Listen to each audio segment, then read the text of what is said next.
70 অনুচ্ছেদ এখনো বহাল আছে। সেই 70 অনুচ্ছেদ থাকা অবস্থায় আপনি রাষ্ট্রপতি নির্বাচন করতেছেন। এই 70 অনুচ্ছেদ এমন একটা অনুচ্ছেদ যেটা ব্যক্তির বিবেককে অকার্যকর করে। নাম্বার 1, আমার বিবেক বলছে যে আমি মজলিসকে ভোটটা দিব, কিন্তু এই 70 অনুচ্ছেদ আমাকে বাধা দিচ্ছে। কেন বাধা দিচ্ছে? আমিও আবার বিবেকের বিসর্জন দিয়ে আমার সদস্যপদ টিকায় রাখতে চাই, থাকতে হবে। তার মানে এখানে বিবেক টিবেক বলতে, ইনফ্যাক্ট রাজনীতিতে আজকে পর্যন্ত বাংলাদেশের রাজনীতিতে বিবেক বলতে কিছু নাই, এবং সেটা তারা বহাল রাখছেন যে বিবেকহীন হতে হবে। 2 নম্বর আসেন, নির্বাচন হলেই কোন সব সংকটের সমাধান হবে। যিনি 20 তারিখে রাষ্ট্রপতি হতে যাবেন তিনি বলছিলেন যে নির্বাচন হলে নির্বাচিত সরকারের সমস্ত সংকট চলে যাবে। আপনি বিদ্যুৎ এবং গ্যাসের সংকটটা দেখেন। আপনি ব্লেম দিচ্ছেন অতীত সরকার। কোন সরকার? শেখ হাসিনা সরকার। আমি মানলাম তাই, কারণ উনি গ্যাস ভিত্তিক বিদ্যুৎ কেন্দ্র করছেন, উনি অন্যান্য ভিত্তিক করেন নাই। পাশাপাশি গত 15 বছর যাবত আমরা গ্যাস ইম্পোর্টের উপর ডিপেন্ড করছি, আমার গ্যাস ফিল্ডে আমি হাত দিই নেই। সুতরাং ইম্পোর্ট করলে যেটা হয় সেটা একটা শ্রেণীর সুবিধা পায়, সেই সুবিধার দিকে আপনি গেছেন, প্লাস স্বনির্ভর আপনি হননি, আপনি ডিপেন্ড করছেন তাদের উপরে।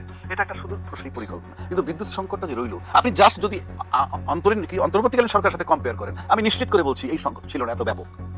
তাহলে অন্তর্বর্তীকালীন যে সরকারটা, সেও তো ওই অতীত সরকার যাদের কথা ব্লেম দিচ্ছি তাদের পরই আসছিল। সেখানে মানে যুদ্ধ ছিল না, ইরান যুক্তরাষ্ট্র, সেখানে যুদ্ধ ছিল না, কিছুই ছিল না। আপনি বলতেছেন আচ্ছা যদি তাই হয়, আপনি গ্যাস সংকট, আপনি বিদ্যুৎ সংকট, আপনি তো ওই সংকটে যান, ওই সব বিবেচনায় নিয়ে বাজেটও তো আপনি 1,30,000 কোটি টাকা বেশি করলেন। কি হিসাবে? আপনার নাই তো, আপনি তো কমাইতে পারেন নাই, আরো বাড়াইছেন আপনি।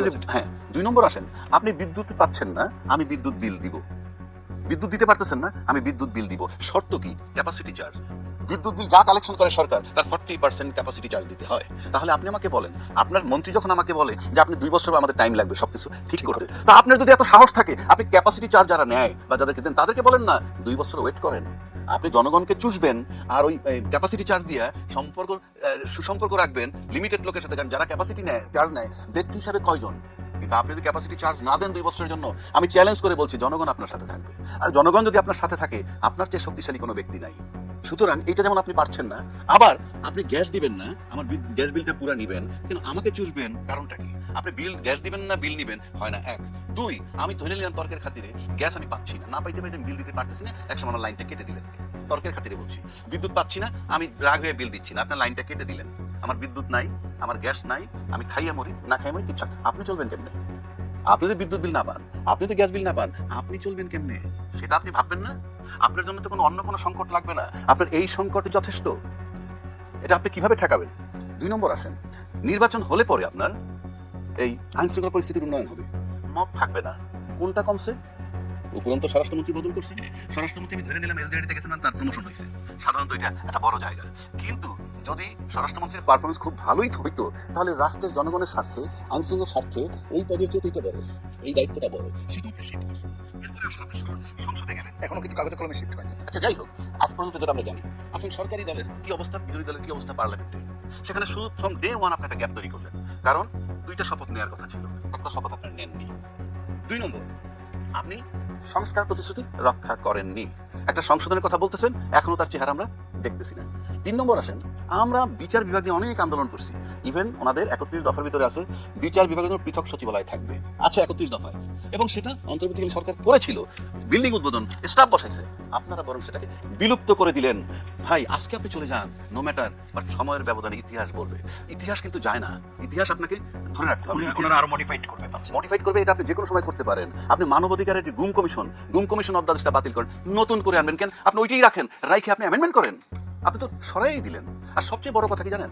সরকারের কথা কি বলবো, ওই গুম কমিশন অধ্যাদেশ যেদিন বাতিল হয়, সেই পার্লামেন্টে কিন্তু কারো স্ত্রী আর কারো স্বামী, হ্যাঁ কারো সন্তান গুম হওয়া ছিল, প্রতিবাদ করেনি। কারণ আমাদের দেশে ক্ষমতা কেন্দ্রিক রাজনীতি এবং একটা মোহ, ওই মোহর ভিতরে বললে আপনি সবকিছু ভুলে যান।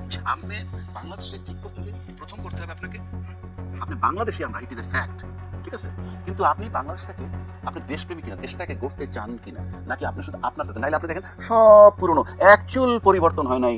শেখ হাসিনার সেই সংবিধানটা বহাল, সংবিধানে ঢুকলেন আপনি সংবিধান বহির্ভূত ভাবে, সংবিধানকে না মেনে ঢোকার পর আপনি এখন সংবিধান মানতেছেন সমানে। সমানে মানতেছেন, তারপরে অনেক জায়গায় মানেন না। সংবিধানে লেখা আছে একটা, পড়তেছেন আর একটা, চুপুসায় পড়ে গেছেন। সংবিধানে লেখা আছে বঙ্গবন্ধু জাতির ঘোষক, আপনি পড়ে গেছেন জিয়াউর রহমান স্বাধীন। আমার ঘোষক নিয়ে বিতর্ক নাই, বিতর্ক হলো সংবিধান নিয়ে। সংবিধানে যা লেখা আছে যতক্ষণ ওটা ডিলিট না করবেন অতক্ষণ ওইটা পড়তে হবে ম্যান্ডেটরি, তা নাহলে সংবিধান ভায়োলেট। তো আমি এই 6 মাসে কি পেলাম? আমি এই 6 মাসে এমন কিছুই পাই নাই। যে কথা উনি বললো ফ্যামিলি কার্ড, কৃষি কার্ড ইত্যাদি ইত্যাদি শুনলাম, কয়জন দিচ্ছেন? আমি তো কি 50 কোটি গাছ লাগানোর কথাও শুনছি, 20,000 কিলোমিটার খাল খননের কথা শুনছি। কোথায় শুরু হচ্ছে? সেগুলো তো অফ। আমি সেই জন্য বললাম, হয়তো সরকার মনে করবে যে আমি তার সমালোচনা, no, it's a pure discussion, think about the people. কারণ আমি বলি, আপনি একটা পে স্কেল দিতে যাচ্ছেন, পে স্কেলে 100 থেকে 140% বেতন বৃদ্ধি করবেন, কোথেকে টাকা দিবেন? ক্যাপাসিটি চার্জ দিতে পারেন না, জনগণের গ্যাস দিতে পারেন না, বিদ্যুৎ 18 কোটি লোকের কাছে আবার রাজস্ব তুইসে নিয়ে আপনি 18 লক্ষ লোকের বেতন দিবেন, মানেটা কি? 18 কোটি লোকের চুষবেন, 18 লক্ষ লোকের দিবেন, কোথায় আছে জনগণ? ভোটের বেলায় 18 কোটি লোক লাগবে, আর সুবিধা নেওয়ার বেলায় 18 লক্ষ লোকের দিবেন, এটা কোনো থিওরি হতে পারে না। আইনশৃঙ্খলা পরিস্থিতির বিষয়ে অবশ্য মেজর ইমরানও বলেছেন এবং বেশ কিছু অসঙ্গতির কথাও বলেছেন, কিন্তু একটি বিষয় যেটি উনি একটি ভিন্ন মাত্রা দেখছেন সেটি হচ্ছে এই সরকার ক্ষমতা নেওয়ার পরও বৈদেশিক সম্পর্কের ক্ষেত্রে, বিশেষ করে কূটনীতির ক্ষেত্রে যে অবস্থাটা তৈরি হয়েছে, যেটি বলছেন পার্শ্ববর্তী দেশের কথা, এবং আপনি অবগত আছেন এরই মধ্যে যে নরেন্দ্র মোদীর যে আমন্ত্রণ জানানো হয়েছিল মাননীয় প্রধানমন্ত্রী তারেক রহমানকে, সেখানে পররাষ্ট্র মন্ত্রণালয় থেকে দুটি কারণ উল্লেখ করা হয়েছে যে এখন অনুকূল পরিবেশ নেই।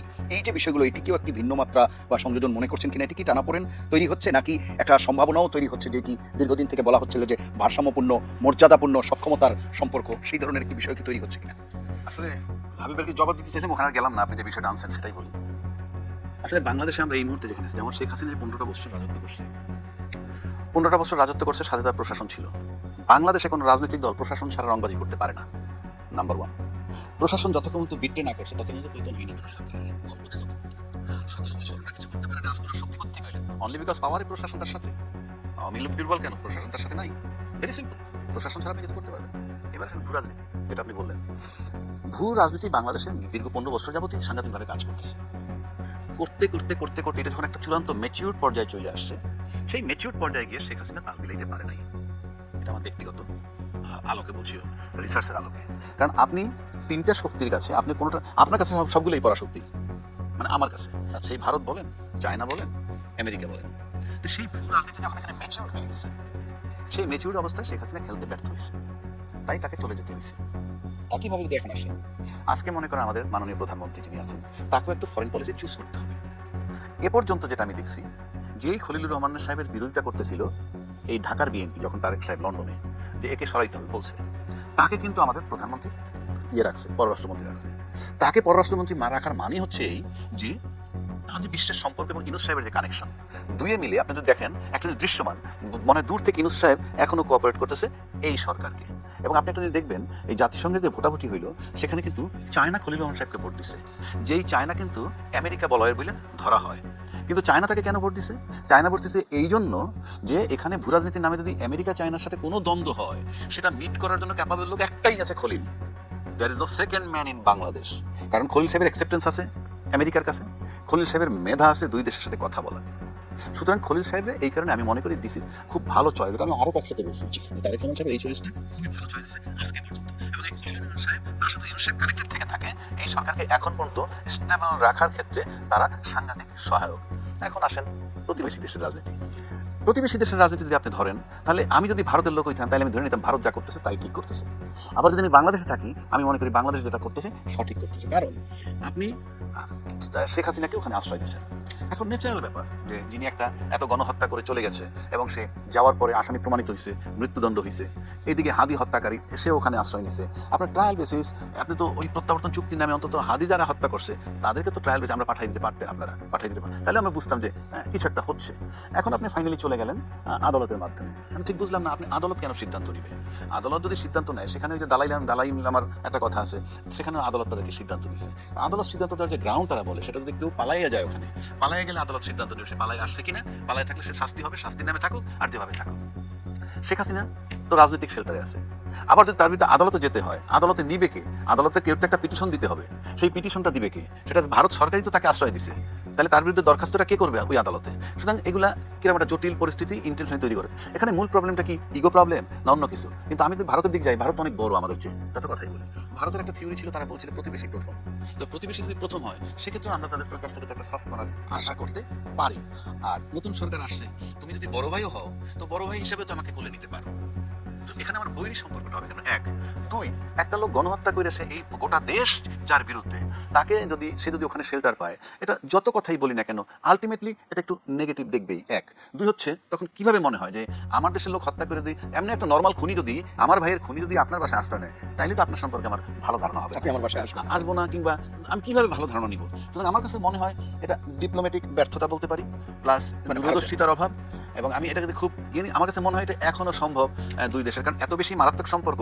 আমার দেশের চারিদিকে যে 4200 কিলোমিটার আমার আউটার বাউন্ডারি, আর এটা কিন্তু ভারতের ইনার বাউন্ডারি। আপনি জিনিসটা চিন্তা করে দেখেন, এই আমার যেটা আউটার থাকে সেটাই না, তার সেটা ইনার। এখন ইনার যদি ধরেন, তাহলে আপনি একটা হিউম্যান বডি ধরলে, এটা একটা স্টোমাক। স্টোমাক যদি পয়জনাস হয়, বাংলাদেশ ভিতরটা যদি পয়জনাস হয়, এটা সবার আগে তো এফেক্ট করবে আপনাকে। আবার আপনার যে অবস্থা, এই বর্ডারে যদি আপনি প্রবলেম করেন, তাহলে আমিও ক্ষতিগ্রস্ত হব। আমরা এই দিকটায় কেন যাব? আমরা মনে করি এটা আলোচনার দরজাটা ওপেন করা দরকার। সেক্ষেত্রে রাষ্ট্রীয় লেভেলে আমার কাছে মনে হয় হাসিনা এখন কোনো বড় ইস্যু নয়।